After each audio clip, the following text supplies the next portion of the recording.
बिस्मिल्लाहिर्रहमानिर्रहीम। टॉपिक जो हमारा चल रहा है मीट्रिक स्पेस में वो स्टार्ट ही है। अभी हमने उसकी डेफिनेशन लास्ट लेक्चर में पढ़ी और उसके 4 कंडीशन जो हैं वो याद की। अब हम अपने क्वेश्चन में देखते हैं कि क्वेश्चन किस तरह होता है और क्वेश्चन वाला क्या चीज़ हमें प्रोवाइड करता है जिसकी बेस पर हम काम करते हैं। 4 कंडीशन जो हैं वो पूरी करके दिखाते हैं उसे। अगर वो फंक्शन 4 कंडीशन जो याद हमने की थी मीट्रिक स्पेस की वो पूरी हो जाएं तो फिर वो जो फंक्शन होता है वो मीट्रिक स्पेस कहलाता है। तो क्वेश्चन पहले देखिएगा। क्वेश्चन की स्टेटमेंट है लेट डी एक फंक्शन है जो कि r क्रॉस r पे अप्लाई किया जाता है तो उसका जवाब r आता है। मतलब ये है r से मुराद है रियल नंबर के सेट को रियल नंबर के सेट से मल्टीप्लाई करते हैं। यकीनन जो आंसर आएंगे वो ऑर्डर पेयर के टाइप के होंगे। तो उन पे जब डी अप्लाई करते हैं तो जवाब में एक रियल नंबर हासिल होता है। वो कैसे हासिल होता है वो ये अभी डिफ़ाइन करेगा इसे। देखिए आगे लिखा हुआ है be a function defined by, जो कि डिफ़ाइन किया गया। किस तरह डिफ़ाइन किया गया है? इसमें से एक एलिमेंट लिया उसने x, y, उस पर डी को अप्लाई किया तो कहता है कि पहले में से दूसरे को माइनस कर दें और जो आंसर आए उसका मॉडुलस ले लें। यकीनन दो रियल नंबर्स को जब आपस में माइनस करेंगे तो एक रियल नंबर आएगा। वो पॉजिटिव भी हो सकता है नेगेटिव भी, लेकिन मॉडुलस क्या मतलब है कि जो भी आंसर आए उसे पॉजिटिव मान लिया जाए। ये उसने खुद से डिफ़ाइन किया हुआ है हमें और बताया कि यहाँ पर x और y जो हैं वो रियल नंबर्स हैं। रियल नंबर को इस तरह भी लिखते हैं, इस तरह भी लिख लेते हैं। अब करना क्या हमने, शो दैट ये जो फंक्शन क्या था मैंने आपको दिया डी नाम का, ये मीट्रिक है ऑन जिस रियल नंबर के सेट पर उसने कहा है उस पर। तो 4 कंडीशंस होती हैं, साथ साथ उसे याद भी कर लेते हैं। सबसे पहले गिवन में क्या है कि डी एक फंक्शन है जो कि x को y पे अप्लाई करते हैं तो ये आंसर आता है। अब देखिए पहली बात तो ये है कि इसको देखते साथ ही अंदाज़ा हो रहा है कि जो भी आंसर आएगा वो पॉजिटिव है।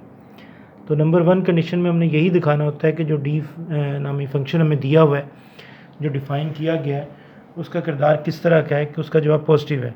तो हमने यहाँ पे ये लिखा क्योंकि हमने नंबर लेने हैं तो उसे लिख के दिखाना है ये सारी बातें कि हमें ये पता है।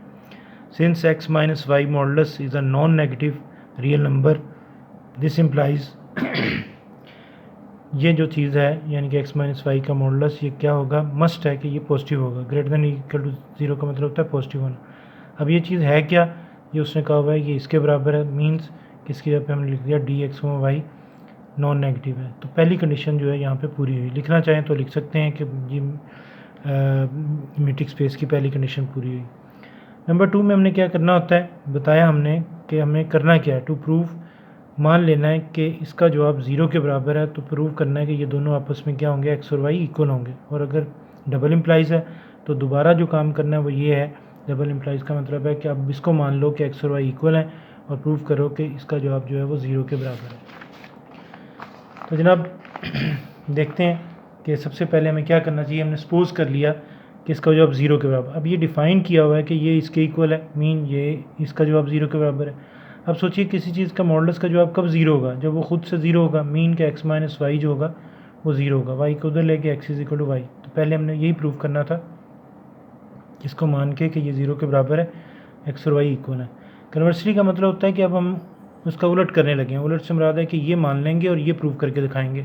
तो ना वो सपोज मान लेंगे से मुराद होता है कि ट्रू मान लेना, सपोज कर लेना कि ये ट्रू है बात। तो x is equal to y को मान लिया कि ये ट्रू है, y को इधर ले आए, x minus y is equal to 0 है, दोनों तरह का मॉडुलस ले लिया, ये आ गया। ये उसने कहा हुआ है कि ये बराबर है डी एक्स वाई के, तो इसकी जगह पे डी एक्स वाई लिख दिया, इज इक्वल टू 0 साथ चल रहा है। अब यहाँ पे अगर लिखना चाहें तो लिख सकते हैं कि second condition of metric space is true. तीसरे में हमने क्या करना होता है, सिमेट्रिक प्रॉपर्टी कहते हैं, उसमें हमने ये प्रूव करना होता है डी एक्स वाई जो है वो इक्वल है डी वाई एक्स के। तो मैंने इसमें से लेफ्ट हैंड साइड को सिलेक्ट किया डी एक्स वाई, जो कि उसके कहने के मुताबिक बराबर है एक्स माइनस वाई के मॉडुलस के। अब मॉडुलस के अंदर जाके मैंने इन दोनों से माइनस कॉमन निकाला, ये बन गया वाई प्लस का और माइनस का एक्स। मॉडुलस की वजह से ये माइनस अगले स्टेप में ख़त्म हो गया, वाई माइनस एक्स आ गया। तो इसका मतलब ये हुआ क्योंकि वाई पहले और एक्स बाद में है तो ये आंसर है किसका, डी वाई कोमा एक्स का। तो यही हमने प्रूव करना था कि इसका आंसर और इसका आंसर आपस में सेम है। लेफ्ट हैंड साइड और राइट हैंड साइड इक्वल आ गई। नीचे आप लिख सकते हैं अगर आप लिखना चाहें कि third condition of metric space is proved. या अगर आप लिखना चाहें तो लिख सकते हैं।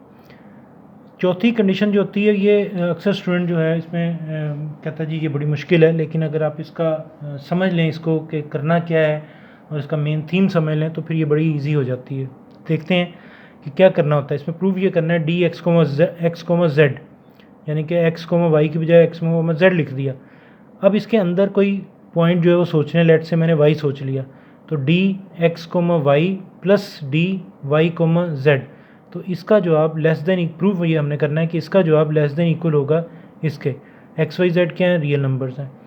तो जनाब अकॉर्डिंग टू गिवन कंडीशन, यानी कि इसका मतलब ये है कि उसने जो डी डिफाइन किया हुआ है, उसने कहा हुआ डी को अगर एक ऑर्डर पेयर पे अप्लाई करें, जैसे ए कोमा बी है तो यहाँ पे क्या आ जाएगा ए माइनस बी का मॉडुलस।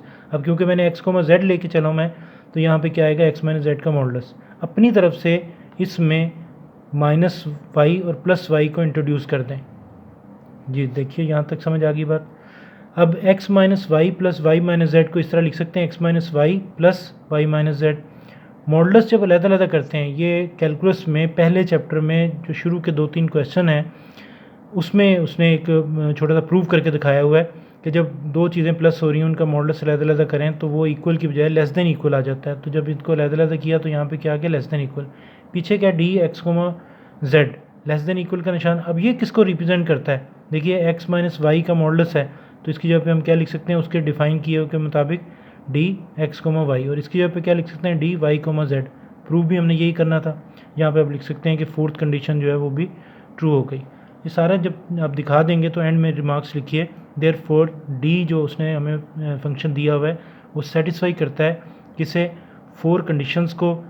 किसकी 4 कंडीशन, मीट्रिक स्पेस की। तो hence d is a metric on R, और ये भी लाइन लिख सकते हैं सिर्फ, या आगे ये अगर लिखना चाहें R comma d is a metric space. तो इस तरीके से ये जो क्वेश्चन मीट्रिक स्पेस का है, ऐसे चंद क्वेश्चन हैं जो कि पास पेपर के हैं, उनको हम सॉल्व करेंगे इंशाल्लाह बारी बारी, और अगर कोई प्रॉब्लम हो तो आप मेरे से डिस्कस कर सकते हैं।